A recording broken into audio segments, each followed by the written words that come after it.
Very good afternoon to you and welcome to Radio Nigeria. South News 3. The headlines.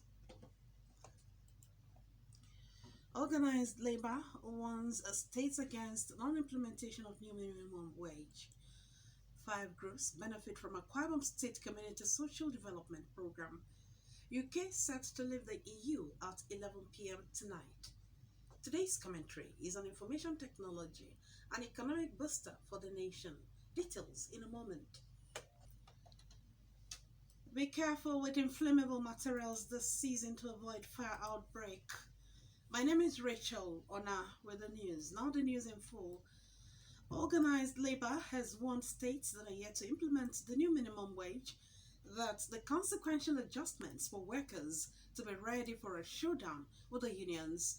National leaders of the unions handed down the warning at a joint public service negotiating council meeting in Yenagua, Bayelsa State.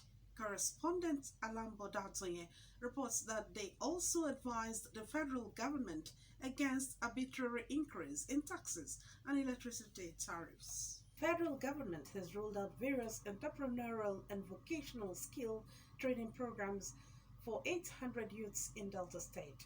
At the flag-off ceremony of the School on Wheels scheme at Asagba Ogwashi, the Director General of the National Directorate of Employment, Dr. Mohammed Laden, said the program was designed to extend skills acquisition training to the unemployed youths and women in rural areas.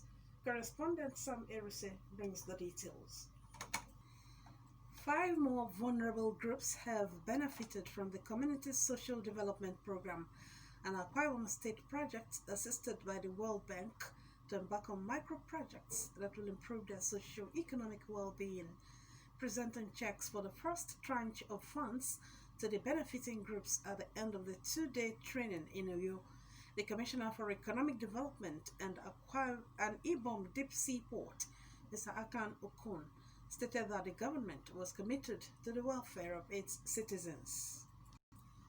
While commending the people for their commitment and dedication, the Commissioner urged leaders of the various groups to ensure transparency and accountability during the implementation of the projects to avoid controversies that might stall the implementation. Speaking, the General Manager, Mr. Ishmael Akwan, advised the group leaders to adhere strictly to the rules of the game and ensure teamwork, noting that there would be ripple effects of the benefits of the projects in improving the socio-economic well-being of the community. The beneficiaries applauded the state government's gesture, noting that the projects will go a long way in alleviating the sufferings of their respective communities. With this, there are now about 150 benefiting communities with over 300 life-touching micro-projects at various levels of completion. Nigerians have been urged to desist from eating wildlife animals and certain seafoods, as well as engage in regular hand washing as part of measures to prevent the recent outbreak of coronavirus from getting into the country. Our community health physician, Dr. Ufoma Ejubere, gave the advice while speaking to Radio Nigeria in Benin City. Dr. Ejubere explained that coronavirus is a particular string of virus called the novel coronavirus, first reported on December 31st, 2019, and has similarities just like the disease SARS, which was reported in 2003. Dr. Ejubere urged individuals to maintain high level of hygiene and ensure they sneeze into handkerchiefs instead of sneezing and coughing into the air and avoid overcrowding. Dr. Ejubere urged the federal government to put in place strategic alert response mechanisms at various entry points to monitor the volume of immigrants into the country, especially those from countries already identified with the disease. Community health physician, however, assured the populace that Nigerian medical and health professionals were capable of tackling the disease if detected in the country, as they will activate the same health emergency response used in tackling Ebola. Governor Godwin Obaseki of Edo State has constituted a five-man member Judicial Commission of Inquiry to investigate all processes regarding the design, equipping, and tender of awards of the Edo Specialist Hospital. Governor Obaseki gave the charge and terms of reference when he inaugurated the members of the panel with retired Justice James Oyomire as chairman of the Government House, Benin City. He stressed that the Justice Oyomire panel would examine all aspects of the contract processes from start to finish and how payments were done with a view to identifying any breach of extant laws. Governor Obaseki also mandated the panel to come up with recommendations without bias, as their mission was not to witch hunt anyone but provide transparency on how taxpayers' money in Edo was spent. He expressed confidence in their ability to deliver on their terms of reference and hoped it would put to rest several calls and complaints about the specialist hospital built by his predecessor.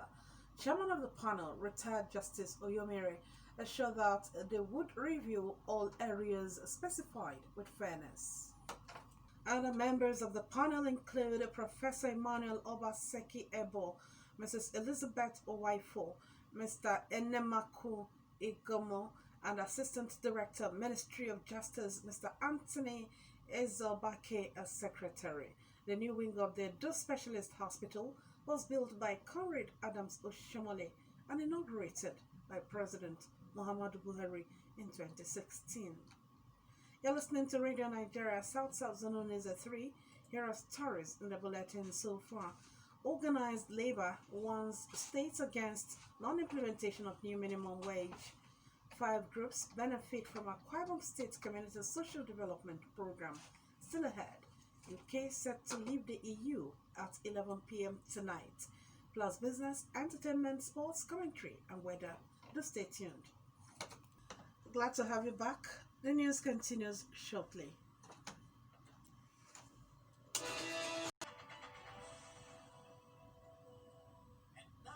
Nigeria generated the total sum of 986.2 billion naira internally generated revenue (IGR) between January and September 2019, according to the latest IGR data released by the National Bureau of Statistics. For details of these and more on business news, let's join Tony Ahigwe. We'll now bring you foreign news. The UK will leave the EU at 11 p.m. ending 47 years of membership as an Indian man who held more than 20 children hostage is shot dead by police. Onah Hotel has more stories from the foreign scene. Well-meaning Nigerians urged to come to the aid of Nollywood actor Victor Olaitan, who is seriously ill, as Nigerian-American actor Tireni Oyenusi is set for his first major role, and Yetie Akpan has more in entertainment. Today's commentary is on information technology, an economic booster for the nation, as written by Emmanuel Njoku of Radio Nigeria Treasure FM and read from our studio. Information technology, an economic booster for the nation, was written by Emmanuel Njoku of Radio Nigeria Treasure FM and read by Henrietta Brown. To end Radio Nigeria South Zone News at 3, a recap of the major items. Organized labor has warned states against non-implementation of new minimum wage. 5 groups have benefited from Akwa Ibom State Community Social Development Program. UK is set to leave the EU at 11 p.m. tonight. Be careful with inflammable materials this season to avoid fire outbreak. The news was edited by Victory Isoni and the production team. My name is Rachel Onah. Thank you very much for listening. Good afternoon.